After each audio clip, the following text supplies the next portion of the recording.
Senator, with all due respect, the only thing you've proven here today is— The words sliced through the chamber like a blade, but before the sentence could land, the sound seemed to freeze in midair. The room, once humming with restless chatter, fell into stunned silence. For a moment, time itself seemed to pause, every eye locked on Representative Jasmine Crockett, her posture steady, her gaze unwavering. Even the cameras appeared to lean in, desperate to capture the next breath, the next syllable that threatened to upend the balance of power.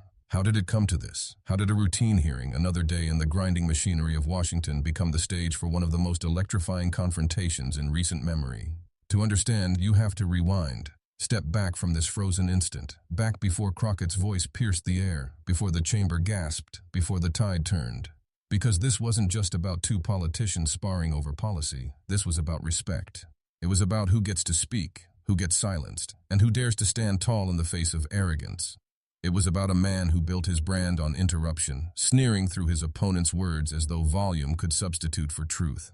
And it was about a woman who had weathered far worse storms and carried with her the unshakable resolve of someone who had never been handed an easy seat at the table. Ted Cruz had made a career of moments like these, moments where he could flex, smirk, and bulldoze his way through exchanges until the spotlight was his alone.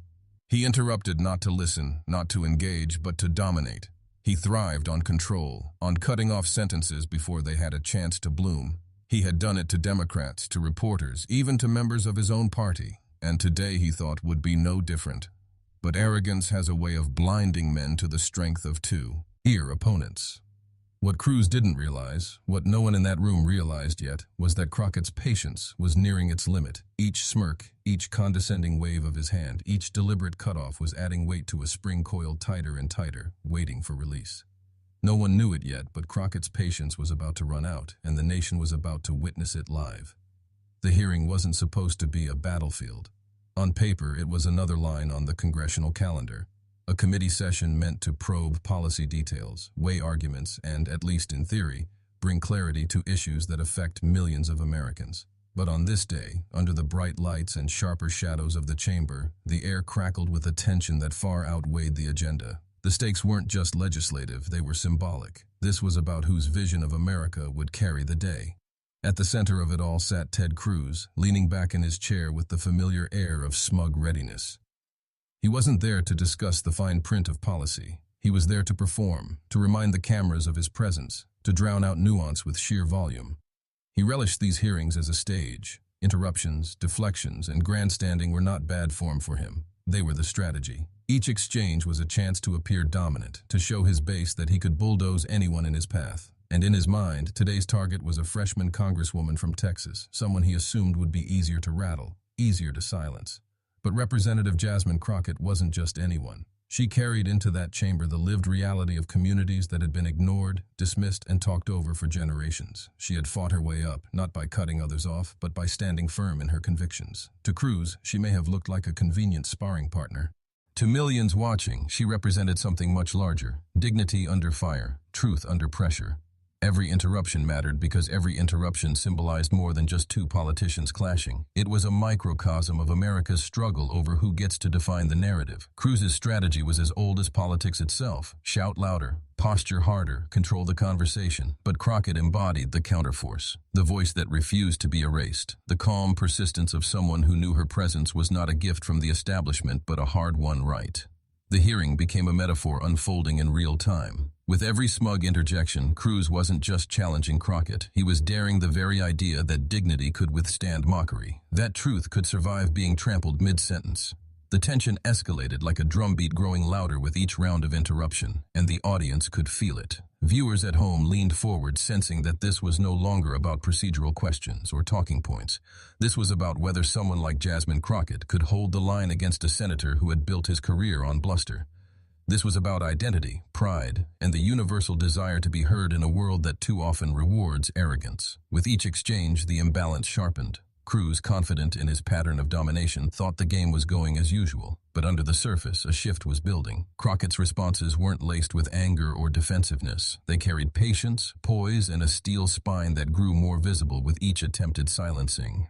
What Cruz didn't understand was that he wasn't just setting the stage for another soundbite of his own making. He was writing the script for his undoing. Because after his sixth interruption, after he had mocked, cut off, and waved away her words as if they didn't matter, something was about to change, and what happened after that sixth interruption would alter the energy of the entire chamber. To understand why this clash mattered, you have to understand the man who thought he owned the stage. Ted Cruz has never been content to simply participate in politics. He craves the theater of it. Where some see public service as duty, he sees combat. Where others approach hearings as a place for dialogue, he treats them as a chance to dominate, interrupt, and overwhelm. His weapon has never been humility or persuasion. It has been the sneer, the raised eyebrow, the cutting interjection that slices through another person's thought before it can even take shape. This reputation did not come from nowhere. It has followed him for years, etched into the record of countless hearings and debates. Colleagues on both sides of the aisle whisper about it, frustrated by his inability or refusal to let others finish a sentence. Even within his own party, he's been called a showman, a man more interested in the viral clip than the policy detail. Cruz thrives on volume and bravado. It is the interruption itself, the act of drowning another voice, that fuels him. Think back to his presidential run in 2016. At debates, while others tried to explain their policies, Cruz often barreled over them, smirking as he talked past moderators and rivals alike. He learned early that in an age of sound bites, patience doesn't trend. But interruptions, those play well on cable news, on YouTube, in the 15-second clips that get replayed over and over. He built his brand on it. And yet, arrogance has a habit of backfiring. Time and again, his eagerness to dominate has led to ridicule. Who can forget the image of him fleeing during a Texas crisis, heading to Cancun while his constituents froze in the dark? Who can forget the moments when his interruptions didn't showcase strength, but desperation? Memes mocked him. Late-night comedians skewered him, and yet Cruz returned, always with the same strategy: talk over, cut off, bulldoze forward. He had learned the wrong lesson, that arrogance was invincible. What makes his story more pointed is the contrast he invites. Cruz presents himself as the consummate insider, Ivy League degrees, polished debate skills, the kind of privilege that affords him the comfort of sneering at others from a cushioned chair. His interruptions are not just tactics, they're signals, reminders that he believes he belongs above the fray, while others must claw for a chance to speak. It is condescension wrapped in rhetoric, superiority disguised as sharpness. And yet, this very persona has created cracks in his armor. Over the years, even allies have tired of the act. Journalists note the eye rolls from colleagues when Cruz begins to speak. Staffers trade knowing looks when he pivots from substance to spectacle. Behind the polished facade, his reputation precedes him, and not in the way he imagines. He is known not for depth, but for disruption, not for wisdom, but for volume. That is why this moment with Jasmine Crockett carried such electricity. It wasn't just that he interrupted her, it was that everyone expected him to. It was his calling card. The smug grin, the impatient hand wave, the over-talking. It was vintage Cruz. But what he underestimated was Crockett's steel. He assumed she would shrink back, fold under pressure, or falter in the spotlight. He assumed he could notch another interruption into his long list of domination plays. What he failed to see was that each interruption was a thread unraveling from his own carefully curated persona. Every smug word, every patronizing tone, every attempt to cut her short was not just building his control, it was exposing his weakness. Because arrogance only works when the other person bends. When they don't, when they remain calm, steady, and unshaken, the arrogance collapses under its own weight. On this day, Cruz was blind to that truth. He leaned into his usual performance, confident that the cameras would once again capture him in command. But instead, those cameras were waiting for something else, something that would finally show the cracks in his act, something that would flip the script, because arrogance had carried him far. But arrogance has limits, and on this day, arrogance met its match. Before she ever walked into that chamber, before the camera zoomed in on her steady face, Jasmine Crockett's story had already been written in struggle, grit, and resilience. To understand the weight of her words in that frozen moment, you have to trace her journey. The path of a woman who was never supposed to be silent, no matter how many tried to silence her. Crockett wasn't born into privilege or political dynasty. She came of age in a world where doors weren't always open, where opportunity had to be fought for, where being heard meant raising your voice above the hum of dismissal. Long before she wore the title representative, she wore others: daughter, student, attorney, advocate. Titles earned, not inherited. Each one sharpened her resolve, each one layering strength upon strength. As a lawyer, she fought for those who couldn't always fight for themselves. Her clients weren't CEOs or lobbyists. They were working people, immigrants, community members caught in the grinding machinery of a system that too often stacked the odds against them. Day after day, case after case, she learned what it meant to hold firm against intimidation, to speak even when powerful voices tried to drown her out. In cramped courtrooms, intense negotiations, she mastered the art of staying composed while delivering truths that others didn't want to hear. It was more than a job. It was a calling.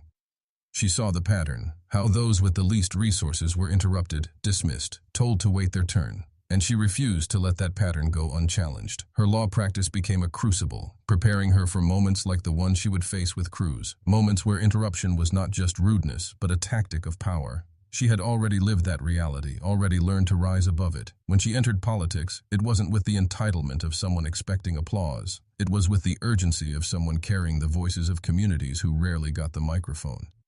She didn't arrive in Washington with a silver spoon. She arrived with a record of service, a backbone forged in battles far tougher than verbal jousts across a polished dais. In her, constituents saw a reflection of themselves, the determination to carve out space where none was given, the refusal to let arrogance define the terms of engagement. That's what made her presence in this hearing so powerful. To Cruz, she may have seemed like just another Democrat to spar with, a name to steamroll over in pursuit of a headline. But to those watching who knew her story, she was something else entirely. She was the lawyer who had fought uphill fights for justice. She was the black woman who had navigated spaces that weren't built for her and stood her ground anyway. She was the representative who brought dignity into a chamber that too often rewarded bluster. Her calm in the face of interruptions wasn't weakness. It was the discipline of someone who had faced far louder silencing than Cruz could ever muster. Each time he cut her off, she didn't flinch. She had already learned that dignity can't be dictated by someone else's arrogance. That's why her poise was so unsettling to him. She didn't play his game. She didn't bite the bait of anger or stumble into defensiveness. She waited, patient and deliberate, knowing that the longer he sneered, the clearer the contrast became. Because Jasmine Crockett's power was never in shouting down. It was in holding steady until the truth landed with undeniable force. And as viewers leaned in, watching the tension build, they weren't just seeing a clash of personalities. They were seeing the collision of two worldviews, one rooted in privilege, bluster, and entitlement, the other rooted in resilience, service, and earned authority. Her backstory mattered because it reframed the confrontation. This wasn't David stumbling into the arena with Goliath. This was David already scarred, already tested, already practiced with the sling.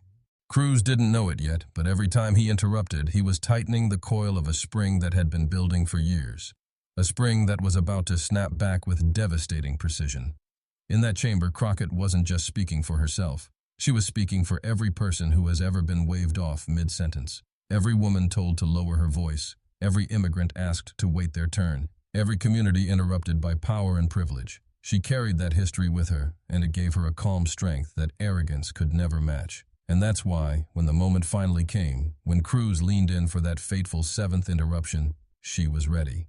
Her resilience would soon be tested and revealed in front of millions. The chamber was tense, but on the surface it still looked like business as usual. Papers shuffled, aides whispered behind raised folders, cameras panned across the dais.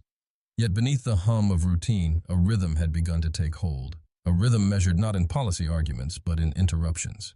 The first time Cruz cut Crockett off, it was almost expected. He leaned forward, voice heavy with mock certainty, slicing into her sentence as though her words were an inconvenience.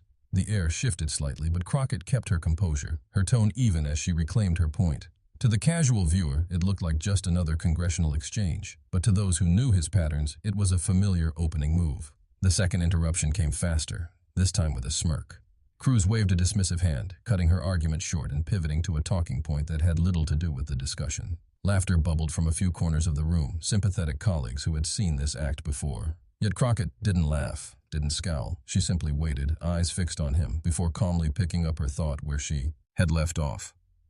The contrast was already sharp. Arrogance versus patience, bluster versus poise. By the third interruption, the rhythm was undeniable. Cruz's voice, louder now, crowded over hers. He was no longer hiding the tactic. He was leaning into it, testing the boundaries of how much he could dominate. Crockett inhaled, slow and deliberate, and pressed forward. Those watching could see it, the flicker of frustration beneath her calm, the tension gathering like a storm behind her eyes. The fourth time, the reaction in the room shifted. Staffers exchanged glances. Members on the panel adjusted in their seats, some visibly uncomfortable. It was no longer just rude, it was relentless. Each cutoff landed like a drumbeat, building tension not just between two people but across the entire chamber. And still, Crockett did not raise her voice. She let the interruptions stack, one on top of the other like weights pressing down.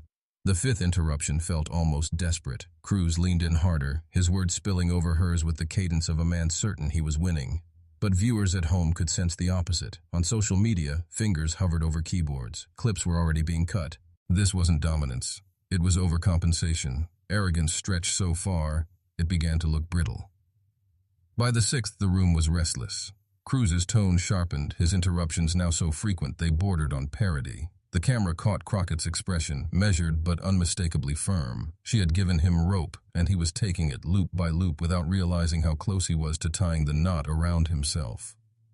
The tension was unbearable now, like a string pulled taut and vibrating. Each interruption had built the suspense higher, each dismissal a beat closer to a breaking point. The audience could feel it in their bones. This was no longer a question of if she would respond, but when, and how devastating it would be. And then, as Cruz geared up for yet another interruption, the chamber seemed to lean in. The smirk still played on his lips, the arrogance still oozed from his posture. He thought the script was his, that the seventh interruption would cement his control. But what he didn't know, what no one in that room could yet predict, was that interruption number 7 would not be his victory. It would be the line that shattered his rhythm, silenced his smirk, and shifted the power of the room in an instant. And then came interruption number 7. "Excuse me, but let me finish my sentence." Cruz leaned forward, his voice booming across hers, cutting her short for the 7th time. It was the same rhythm, the same bulldozing arrogance he had rehearsed for years. He smirked, confident, assuming the exchange would end as it always had. With him louder, her silenced. But then it happened. Crockett stopped speaking, not because she was defeated, but because she chose silence.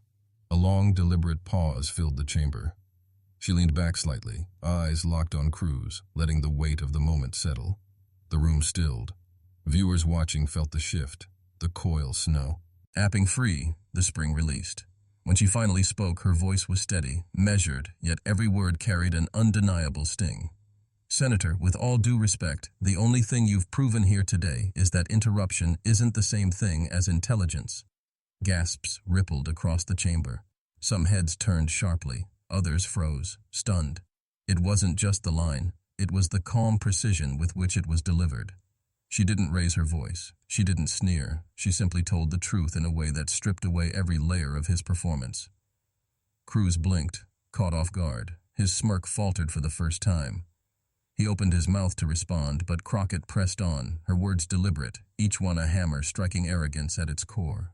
"You've interrupted me 6 times already." Unapologetic. Crockett let the silence hang once more, ensuring her words sank in. Then she continued, softer, almost reflective. "Interruptions don't scare me, Senator. I've been interrupted my whole life. In classrooms, in courtrooms, in rooms like this one where arrogance mistakes itself for authority. But every single time, I've learned the same lesson. The truth doesn't need to shout. It only needs to stand." The moral weight of her words filled the chamber. This wasn't just a rebuttal to Cruz. It was a declaration. It was bigger than the moment, bigger than the hearing. It was about every viewer who had ever felt talked over, dismissed, silenced. She had turned his tactic into a universal lesson. Cruz sat frozen, his mouth opening and closing without sound. For once, Ted Cruz had no interruption ready. For once, his trademark smirk was gone. And that was the mic drop. Not the line itself, but the transformation it created. The reversal of power so complete that the man who thrived on interruption was left speechless. The cameras zoomed in, catching his discomfort, and then back to Crockett, her face resolute, her presence undeniable. She had won not just the exchange, but the narrative. The chamber held its breath, suspended in the aftermath of her words. And for the first time, Ted Cruz was the one left in silence. But the shockwaves didn't stop in the chamber. The moment Crockett's words landed, the chamber itself seemed to shudder. For a few seconds, the silence was deafening, as though every person in the room knew they had just witnessed something unforgettable. But what began in that room didn't stay there. It spilled outward, through cameras, through phones, through the veins of social media, until it was everywhere. The clip hit Twitter within minutes, a 15-second video captioned simply, "Crockett shuts Cruz down after 7 interruptions." It exploded. Like wildfire. Retweets multiplied by the second, hashtags sprung to life. #7th line, #Crockett vs. Cruz, #truth over noise.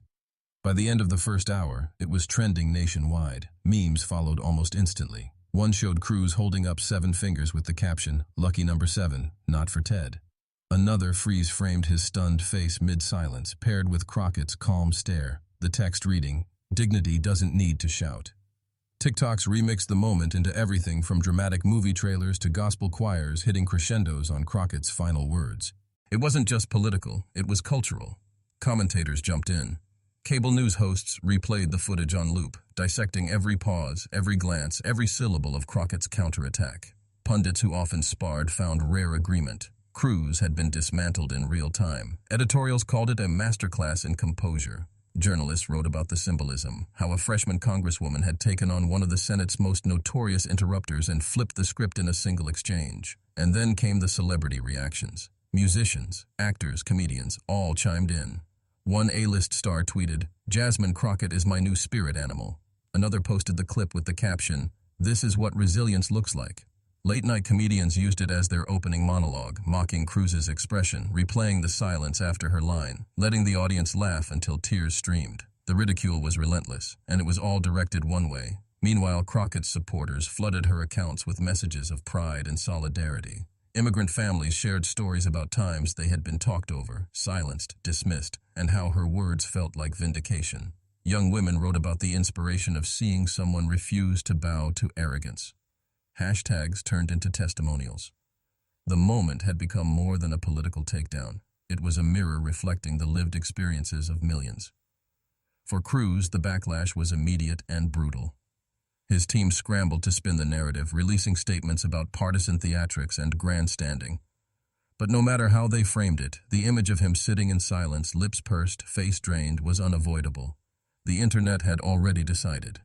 The man who had built his brand on interruptions had finally been interrupted, by dignity, by poise, by truth. What made it sting more was that the narrative wasn't just about Crockett versus Cruz. It was about what each represented. Cruz became the symbol of arrogance unchecked, the face of privilege so certain it didn't notice its own collapse. Crockett became the symbol of resilience, the voice that wouldn't be erased, the calm force that reminded people why they believed in leaders who stood for more than ego. It spread beyond politics. Community groups replayed the clip at meetings, treating it like a rallying cry. High school classrooms showed it as an example of composure under pressure. Church sermons cited it as a lesson in dignity. The shockwaves reached places Cruz couldn't control, shaping conversations far outside the Beltway. And yet, beneath the laughter and the trending hashtags, something deeper resonated. People weren't just entertained, they were affirmed.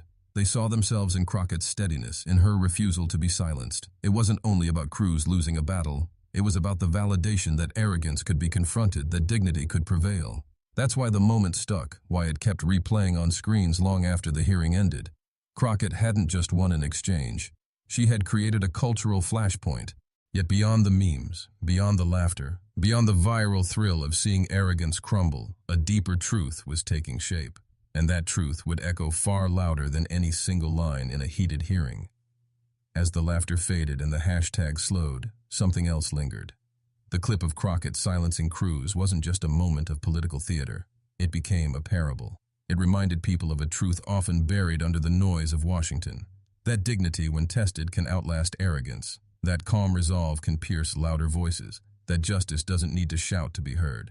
In the days that followed, Crockett herself reframed what had happened. She didn't brag about shutting Cruz down. She didn't revel in the memes or the late-night comedy sketches. Instead, she spoke with the same composure she had shown in the hearing. She reminded people that this was never about her ego or Cruz's theatrics. It was about something larger. "What we saw," she said in interviews, "is what happens when someone tries to make noise louder than truth. But truth doesn't need a megaphone. It just needs to stand." Those words resonated, because for millions who had been dismissed in classrooms, talked over in boardrooms, ignored in conversations that shaped their lives, Crockett's stance meant more than politics. It meant possibility. It meant that interruption could be confronted, that arrogance could be answered, not by matching its volume, but by refusing to bend before it. The story crystallized into a universal lesson. Arrogance collapses. Truth endures. Cruz's interruptions, once a weapon, became evidence of his weakness. Crockett's patience, once seen as restraint, became proof of her strength. The contrast was undeniable. And in that contrast, people found inspiration to stand taller in their own lives. Mothers shared the clip with their daughters, telling them, "This is how you hold your ground." Teachers showed it to students as an example of composure under pressure. Community leaders invoked it as a reminder that even in systems stacked against you, resilience matters. The seventh interruption had become more than a clash between two politicians. It had become a metaphor for dignity's victory over noise. And Crockett herself leaned into that message. She didn't center the story on Cruz. She centered it on the value of being heard, the importance of representing those who are too often silenced. "We're not here to perform," she told a hometown crowd. "We're here to speak for those who can't be in these rooms. And if they try to talk over us, we will still stand. We will still speak." Her words lit something inside people. Because everyone knew a version of Cruz. The co-worker who interrupts, the boss who dismisses, the politician who talks louder but says less. And everyone longed for a Crockett, a voice that doesn't just fight back, but stands firm, calm, unshaken, and leaves arrogance unraveling on its own. The moral was simple but powerful. Victory doesn't always roar. Sometimes it arrives in silence, in composure, in the refusal to be moved. That's why this moment stayed with people. Not because it was dramatic, though it was, but because it was instructive. It was proof that dignity, when tested, can still win. And for millions watching, the message couldn't have been clearer. Ted Cruz walked into that chamber certain of the outcome. He believed that interruption would equal dominance, that cutting off voices would secure control. But what he never expected was that on the seventh try, his tactic would collapse. Jasmine Crockett didn't just resist. She flipped the script. With one calm, devastating line, she left him speechless, his arrogance exposed, his smirk erased. That's why this story matters. It wasn't about a single exchange. It was about the universal truth it revealed. Arrogance can steal the microphone for a moment, but it can't command respect. Dignity, patience, and truth, those are the forces that endure. And in that chamber on that day, they did more than survive. They triumphed. For viewers, the lesson was personal. It was a reminder that in every workplace, every classroom, every dinner table where someone tries to silence you, there's power in standing steady. There's victory in composure. Crockett showed that you don't have to match arrogance with arrogance. You can dismantle it by refusing to bend, by letting truth carry its own weight. And so the quest becomes, what do we do with that inspiration? Do we let it fade into another viral moment, or do we carry it forward? Do we stay silent when arrogance tries to dominate, or do we, like Crockett, hold our ground and speak for what's right? If you believe dignity must outlast noise, if you believe arrogance should never define the narrative, then this is your moment to stand with her. Share this story, subscribe, add your voice to a movement that says enough is enough, because the seventh interruption may have silenced Ted Cruz, but its echo belongs to all of us. And if they try to talk over us, we will still stand. We will still speak. Her words lit something inside people. Because everyone knew a version of Cruz. The co-worker who interrupts, the boss who dismisses, the politician who talks louder but says less. And everyone longed for a Crockett, a voice that doesn't just fight back, but stands firm, calm, unshaken, and leaves arrogance unraveling on its own. The moral was simple but powerful. Victory doesn't always roar. Sometimes it arrives in silence, in composure, in the refusal to be moved. That's why this moment stayed with people. Not because it was dramatic, though it was, but because it was instructive. It was proof that dignity, when tested, can still win. And for millions watching, the message couldn't have been clearer. Ted Cruz walked into that chamber certain of the outcome. He believed that interruption would equal dominance, that cutting off voices would secure control. But what he never expected was that on the seventh try, his tactic would collapse. Jasmine Crockett didn't just resist. She flipped the script. With one calm, devastating line, she left him speechless, his arrogance exposed, his smirk erased. That's why this story matters. It wasn't about a single exchange. It was about the universal truth it revealed.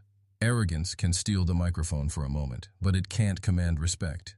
Dignity, patience, and truth, those are the forces that endure. And in that chamber on that day, they did more than survive. They triumphed.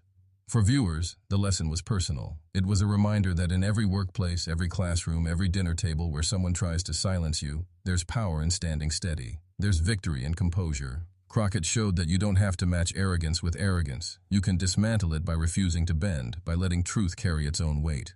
And so the quest Ian becomes, what do we do with that inspiration? Do we let it fade into another viral moment, or do we carry it forward? Do we stay silent when arrogance tries to dominate, or do we, like Crockett, hold our ground and speak for what's right? If you believe dignity must outlast noise, if you believe arrogance should never define the narrative, then this is your moment to stand with her. Share this story, subscribe, add your voice to a movement that says enough is enough, because the seventh interruption may have silenced Ted Cruz, but its echo belongs to all of us.